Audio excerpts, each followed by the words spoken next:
So now that our house is done, we have something that we'd like to talk about, and that is things that we would have done differently if we could go back in time and know what we know now. Yeah, I mean, several things, but these are going to be the kind of the main big things that made the list. We could nitpick a lot of things, but yeah, and I want to start out by saying we are incredibly happy with how our house turned out. Oh, extremely. It came out way better than I would have ever thought it would have. Yeah, because obviously we have never done this before. We had never built a house. We didn't have any experience in this. Oh my God. So I think what we're going to do is get some trim and try to just cover. I have a feeling it's going to be a common theme. So I, for one, am amazed at how it looks. So I just want to start by saying that. But agreed. There's still some things that we would change if we could. When we started out, the first big thing was tools. We bought a lot of cheap stuff. Yeah, I mean, the basic stuff we started with, like the chop saw and table saw, those were good, but as far as everything else, yeah, it was really cheap stuff. I mean, the reason that we did that is because that's what we could afford at the time, but at the end of the day, if you can get the better quality tool, it's gonna last you longer. But on the note of buying more cheap things, also stuff like windows. Like the windows for your house, you don't want to cheap out on, like you want to get a good quality window. Yeah, we just bought the cheapest double pane window we could pretty much get. Which, I mean, they've worked out, and I mean, for someone doing it on a budget, they definitely work, but that's one thing I wish we would have spent a little bit more money on.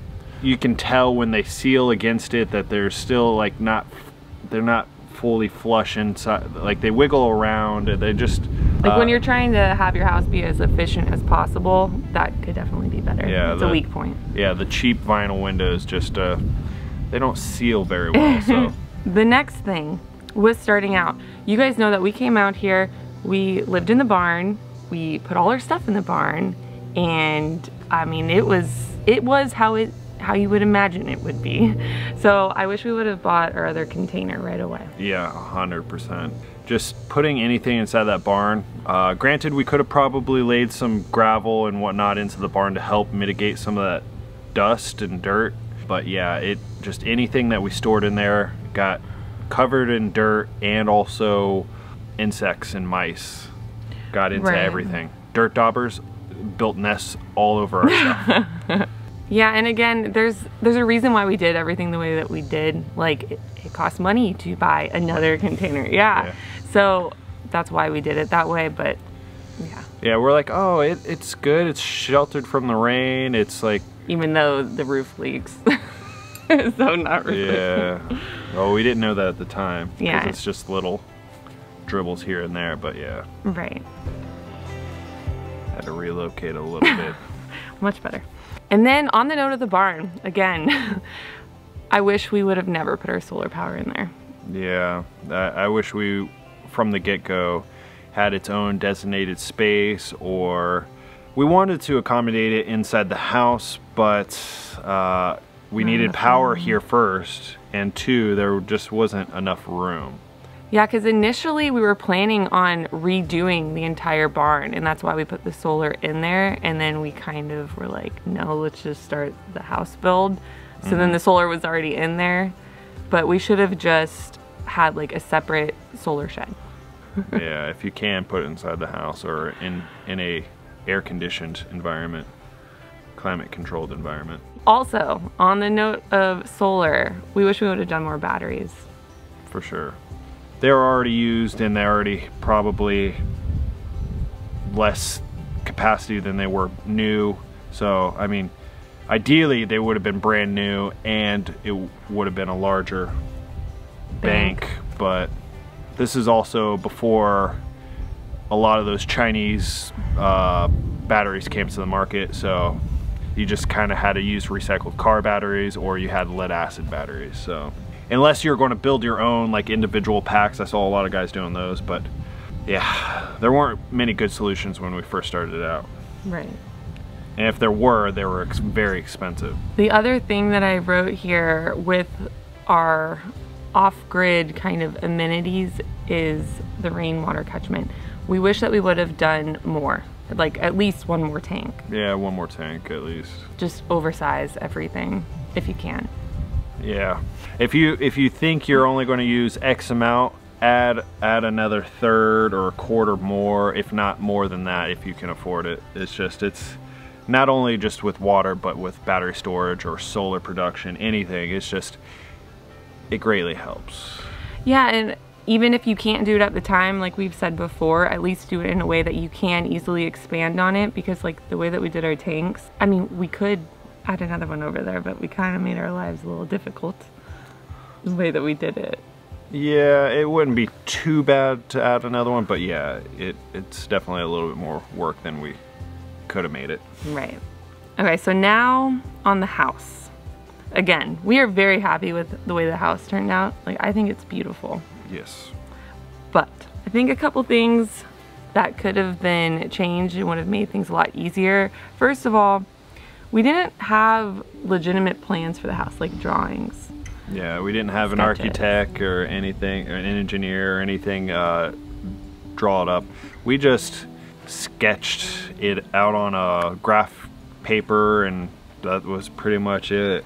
Yeah, like literally I would be at work, like in the restaurant, and I have, what is it called? Like what you write down the orders on? The little slips? Notepad? I don't know. The little notepad that you write your orders down on, I have sketches of container homes on that. Like, we have so many. I was surprised at how many different SketchUps we came up. I remember sketching them. They're all different too. Yeah. So anyway, that is how we came up with the design for our house. And I'm not saying that I wish we would have had an architect or anything, but I wish like you would have done SketchUp just to have like more measurements and. Yeah, I mean, an architect would have made my life a lot easier. I think that just doing it ourselves better would have been good. Making the center section wider is probably at least 8 foot wide. The reason why is because... It's only 5 foot, right? Yeah, it's only 5 foot wide. And the reason why is because when you enter, it's just enough room for that front door to open, and it would have gave a little bit more breathing room, just make the house feel a little bit bigger. Yeah, because you walk in, oh my god, this sun. Back on your face. This is ridiculous. Why didn't we just do this more in the shade? Much better. Probably should have started here. Okay, where were we?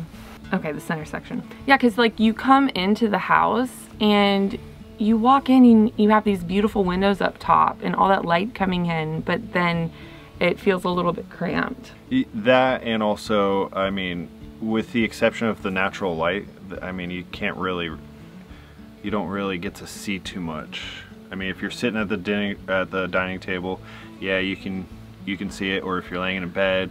Other than that, you don't really visually see out them. Right. If it was a little bit wider, you'd be able to see out those upper windows a little bit more, which would be nice. Yeah. Which, the next point, I wish we would have put windows on the other side too. Yeah. I know why we didn't initially, is because, well, one, we couldn't find a size that would fit over there. You'd have to get real skinny and narrow. They would have been custom. Yeah, and at the time we were just trying to use whatever we could buy it. And whatever's cheap as possible. Yeah. And the only thing that we could find that was skinny enough to fit were like meant for next to doors. So they would have designs on them. We just wanted a long skinny picture window, essentially. Right. Another reason why we didn't do windows on that side is because when we first started, we were just so concerned with energy efficiency. Like, I was afraid of the reflective roof reflecting more light into the house and just heating up the space even more. So I was like kind of against putting another window over there.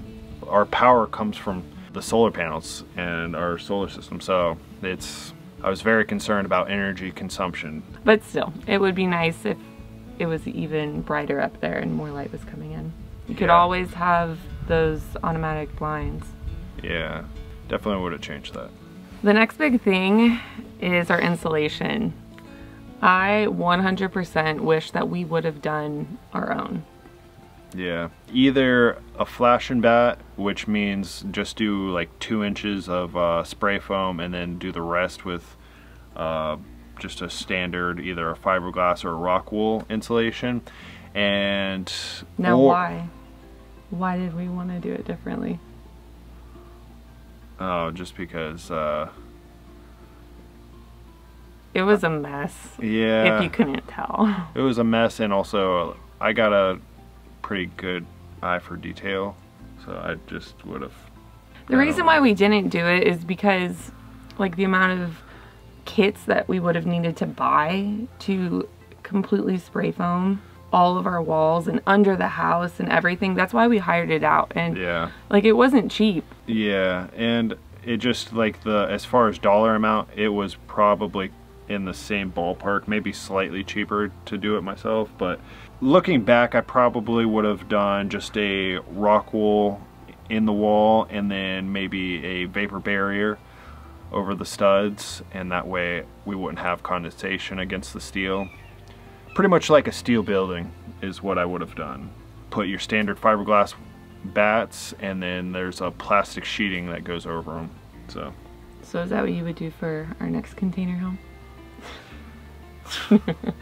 I mean, I like the spray foam just because it's much more efficient, but it also, with doing a container home, it kind of sucks because if you want to repair anything, you kind of can't. Right, you can't weld. Yeah, you risk catching the other side on fire where the insulation is. The next thing is the floors. They're not perfectly level. Yeah, we could have probably floated the epoxy a little bit more and smoothed it out some, but yeah, it's just using used containers. They're very all over the place, right. Especially when you have the railing in between the wood flooring. It dips and does all those kind of things. So you feel it when you're walking through the house, all those bumps and nooks and crannies, which adds character, but yeah. It's probably the worst just on the edge of the container where he did the big metal cutouts. Yeah. But like you grind he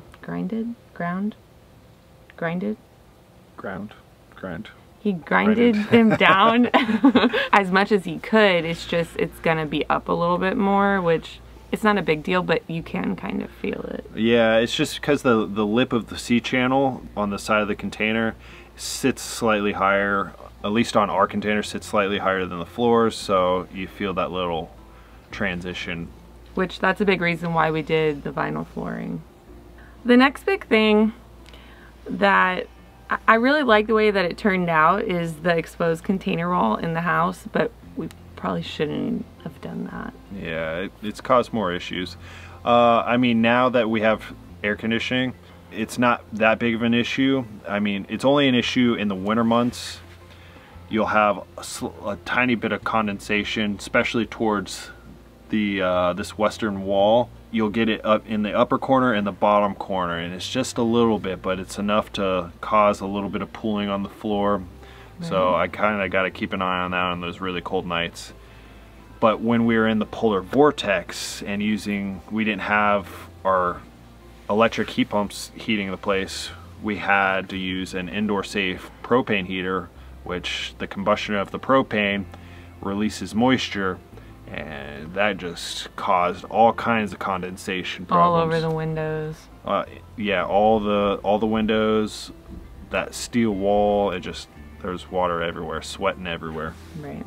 Talking about the polar vortex brings us to another point. God, I feel like this is a lot of things. Yeah. I mean, just being honest here. We wish that we would have done a wood burning stove. It just would have made power consumption in the wintertime a little bit easier.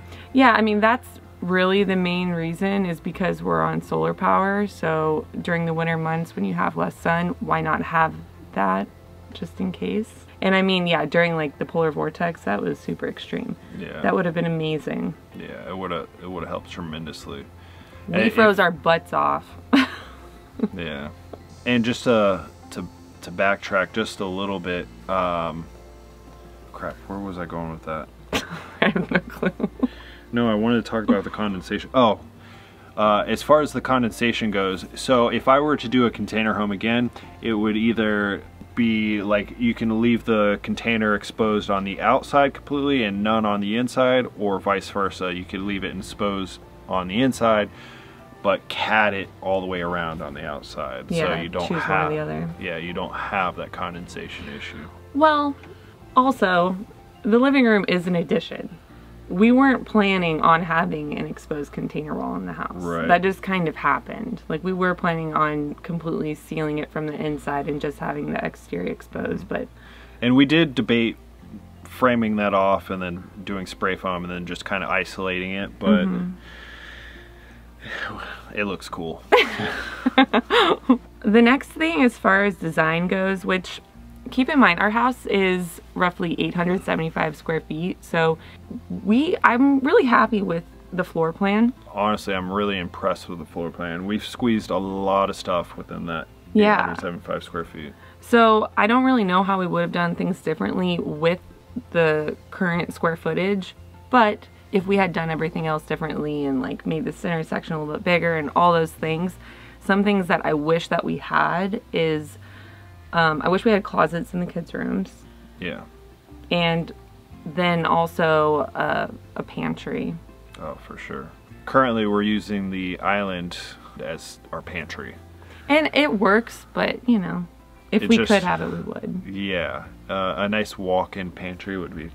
Oh my gosh, now killer. you're getting crazy. I was just thinking like a closet, like a door, you just open, it's like there. Yeah, I mean, that would be awesome too. The next thing, sorry, this is like kind of all over the place, but back to the kids' rooms. We wish that the kids' rooms had their own mini splits. Yeah, and it's not because it's stuffy in there. Like, it's just when you close those doors at night, it does raise the temperature just a little bit. Those transfer fans do help, but it's still, it could usually be more comfortable. We set the temperature at night about 69 degrees in the whole house, and you go into the kids' rooms, it's about 72, 73. Right. So it does get a little bit warmer in there, but yeah, the last thing that you want to be when you're trying to sleep is hot. Yeah. So how would you have done that?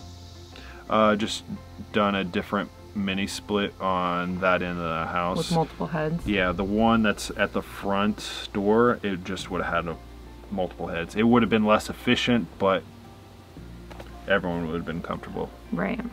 Or at least more comfortable. The last couple things, as far as the kitchen goes, again, we had to do it this way because of space, but it would be nice to just not have the washer in there. Oh yeah, it's super annoying to have that washer in there. It shakes a lot. Well, yeah, it's just like you get a load that's a little uneven and it just vibrates all over the place, rattles against the cabinets, and it's just... And it's on rubber feet and everything too, but yeah, like we'll all go there and like hold it together. Anything else you would have changed? No, just made the house a little bit bigger. I think right around 1,000 square foot would have been nice. My gosh, that sounds so much bigger. 125 square feet. It's crazy to think about like what the average size home is, because I don't realize how small our house is until we go to other people's houses. Yeah. I'm like, oh my god, this place is a mansion. We did do a killer job of laying it out. Like, I think it is a perfect layout.